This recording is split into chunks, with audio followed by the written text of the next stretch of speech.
Imagine an action RPG in the style of Diablo 2, where you get to control heroes from different mythologies to defeat the ultimate evil. Sounds pretty sweet, right? Now imagine said ARPG being the blandest and clunkiest experience you could have. Awesome! Wait, no it's not, what the hell? Well, that's Loki for you, developed by Cyanide and published by Focus Home Interactive and Dreamcatcher back in 2007. Usually I'm pretty lenient when it comes to ARPGs, my monkey brain really loves seeing the numbers go up while clicking on things. However, Loki is a game that, despite its great potential, is plagued by clunky execution of its ideas and questionable game design. Let's dive deeper into it. Loki's story is as basic as it gets, which is pretty standard for most ARPGs. It all begins in Egypt with Seth, the god of chaos, being resurrected and spreading chaos across the lands. Heroes from various mythologies, namely the Greek, Egyptian, Norse and Aztec ones, band together to defeat this evil, being orchestrated by none other than Loki, the god of mischief. A simple story setting up a great premise with different legends and cultures being portrayed with the classic inconsistencies and inaccuracies you come to expect from media adaptations of mythological lore. And that's the game's main strong point, its premise and atmosphere.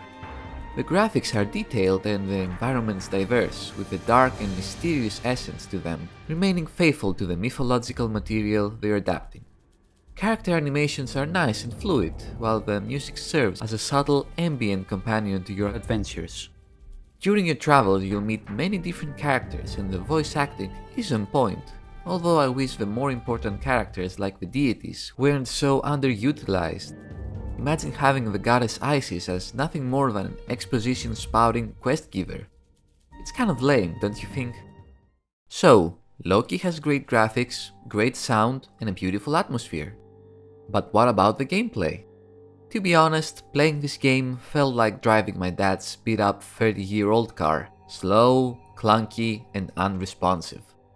I have a million little things that annoy me with this game, but let's start from the basics. This is a Diablo clone. You control your character from an isometric perspective, you kill monsters with your various abilities and complete quests for experience. You have two types of experience, one for your stats and one for your abilities. Leveling up your stats is straightforward enough. You can increase your health, mana, physical and magic damage, as well as your ability to dodge and hit enemies accurately. When it comes to your abilities though, things are different. Each character has 3 gods they can worship, each with a unique set of skills. The Egyptian sorcerer can use fire, lightning and summoning abilities. The Greek archer can use weapon skills with your bow or sword, or even lay out some traps for your enemies. The Norse warrior can smash opponents with his weapons and buff himself, and the Aztec shaman can summon creatures, become an animal, and enter the spirit world for various benefits. You can only worship one god at a time, meaning your ability experience only goes towards one skill tree. You can refund your skill points at any time at the cost of money, but if you want to switch up your skill tree, you have to change the god you worship and start from the beginning. You can also be an atheist, which grants you more stat experience, but you have no abilities whatsoever, making it an absolutely useless option.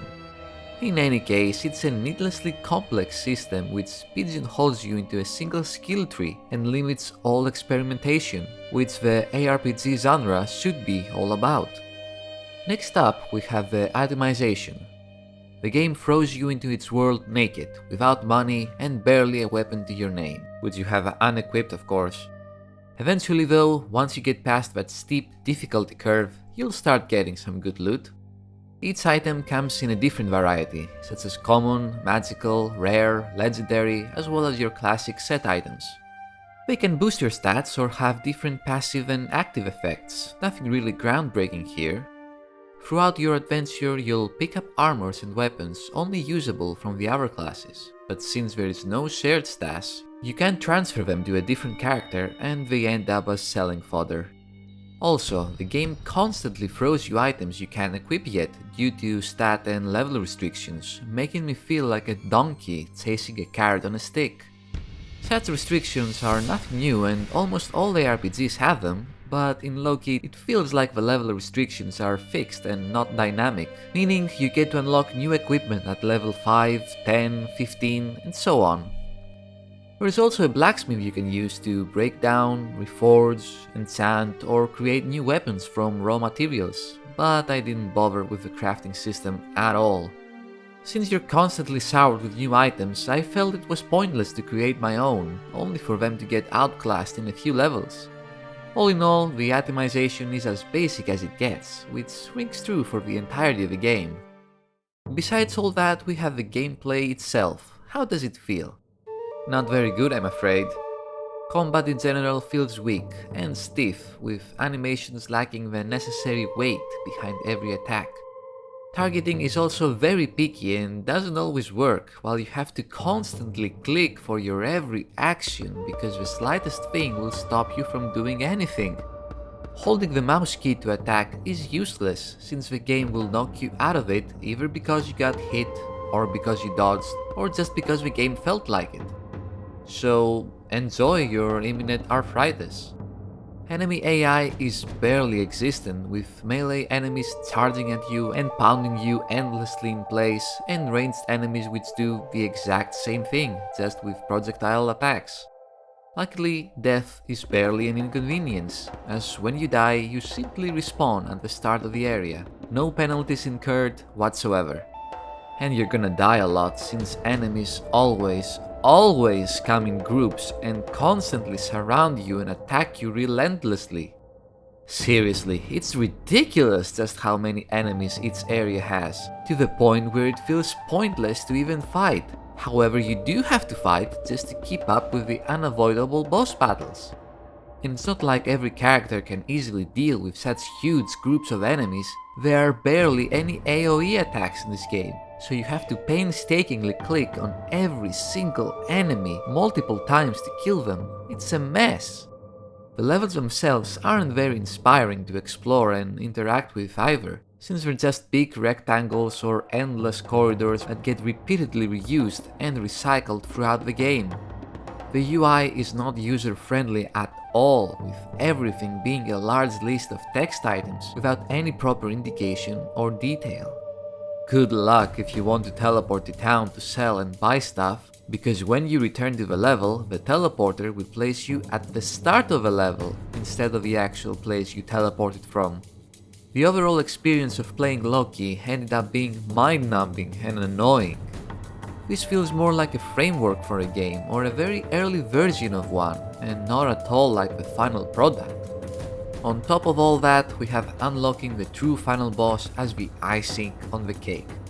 At the ending of the campaign, after you visit all the different time periods, you fight Seth, the god of chaos. But of course, he's not the true final boss, the game is called Loki after all. So, how do you fight Loki? You have to beat the game on all 3 difficulties: Mortal, Hero, and Deity to reach him. Then you're given a rudimentary and pointless choice to fight or join him, and that's it. You have to beat the game 3 times in a row to actually beat it. Different difficulties are of course a staple of ARPGs, and it's fun to try your skills on tougher challenges. But to lock the true final ending behind 3 consecutive playthroughs is the biggest middle finger of them all. I guess I should have expected as much from the god of trickery himself. As if all that isn't enough, the game is pretty damn glitchy.